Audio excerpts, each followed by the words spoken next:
வணக்கம். இன்றைய முக்கிய தலைப்புச் செய்திகள். தேர்தல் பத்திர விவரங்களை நாளைக்குள் சமர்ப்பிக்க வேண்டும். எஸ்பிஐ மனு தள்ளுபடி.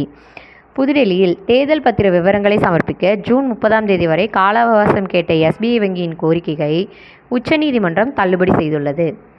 தேர்தல் பத்திர விவரங்களை நாளைக்குள் மார்ச் 12 சமர்ப்பிக்க வேண்டும் என்று உத்தரவு பிறப்பிக்கப்பட்டுள்ளது. தேர்தல் பத்திர திட்டம் சட்டவிரோதமானது என்று கூறி அந்த நடைமுறையை ரத்து செய்ய உச்சநீதிமன்றம் கடந்த மாதம் உத்தரவிட்டது. 2019 ஆண்டு தேர்தல் பத்திரம் வழங்கிய தொடர்பான விவரங்களை தேர்தல் ஆணையத்திடம் சமர்ப்பிக்க வேண்டும் என்று எஸ்பிஐ வங்கிக்கு உத்தரவிடப்பட்டது. இதற்கு மார்ச் 6 வரை கால அவகாசம் வழங்கப்பட்டது. இந்த நிலையில் பார்த்தீங்கன்னா தேர்தல் பத்திரம் தொடர்பான தகவல்களை தரவிறக்கம் செய்து அவற்றை வகைப்படுத்தி தருவது சிக்கலான நடவடிக்கை என முழு விவரங்களை வெளியிடுவதற்கு ஜூன் 30 வரை கால அவகாசம் வேண்டும் என்று கோரி உச்சநீதிமன்றத்தில் மார்ச் 4 எஸ்பிஐ வங்கி மனு தாக்கல் செய்திருந்தன. உச்சநீதிமன்றம் வழங்கிய காலக்கெடுவுக்குள் எஸ்பிஐ தேர்தல் பத்திரம் தொடர்பான விவரங்களை சமர்ப்பிக்காத நிலையில் அந்த வங்கி மீது நீதிமன்ற அவமதிப்பு நடவடிக்கை எடுக்க கோரி ஜனநாயக சீர்திருத்தங்களுக்கான சங்கம் நேற்று உச்சநீதிமன்றத்தில் மனு தாக்கல் செய்துள்ளன. இதற்கிடையில் பார்த்தீங்கன்னா கால அவகாசம் கோரி எஸ்பிஐ வங்கி தாக்கல் செய்துள்ள மனு இன்று மார்ச் 11 விசாரணைக்கு வந்துள்ளது.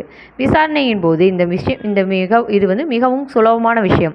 இது தெரிந்துதான் தேர்தல் பத்திர விவரங்களை வெளியிட எஸ்பிஐ வங்கிக்கு உத்தரவை பிறப்பித்தோம்.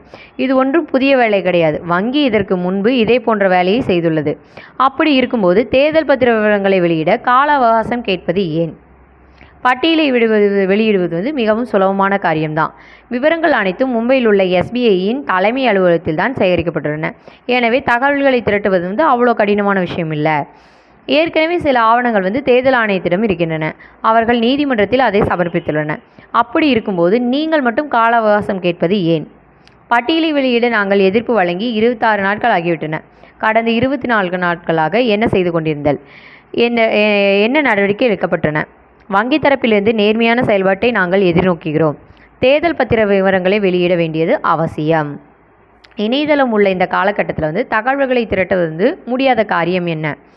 உச்சநீதிமன்றம் அரசியல் சாசன அமர்வு வழங்கிய இந்த தீர்ப்பை ஒரு வங்கியின் மேலாளர் ஒருவர் மேல்முறையீடு செய்து எதிர்க்கிறார் என்றால் இது மிகவும் தீவிரமான விஷயமாக தான் ஆகும் என்று உச்சநீதிமன்ற தலைமை நீதிபதி சந்திரசூட் அடங்கிய 5 நீதிபதிகள் அமர்வு எஸ்பிஐ வங்கிக்கு சாரமாரியாக கேள்விகளை எழுப்பினர்.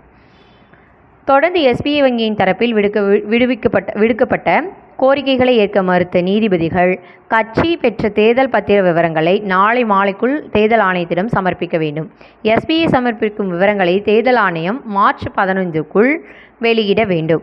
விவரங்களை சமர்ப்பிக்க தவறினால் எஸ்பிஐ அதிகாரிகள் மீது நீதிமன்ற அவமதிப்பு நடவடிக்கை தொடரப்படும் என்று கூறினர்.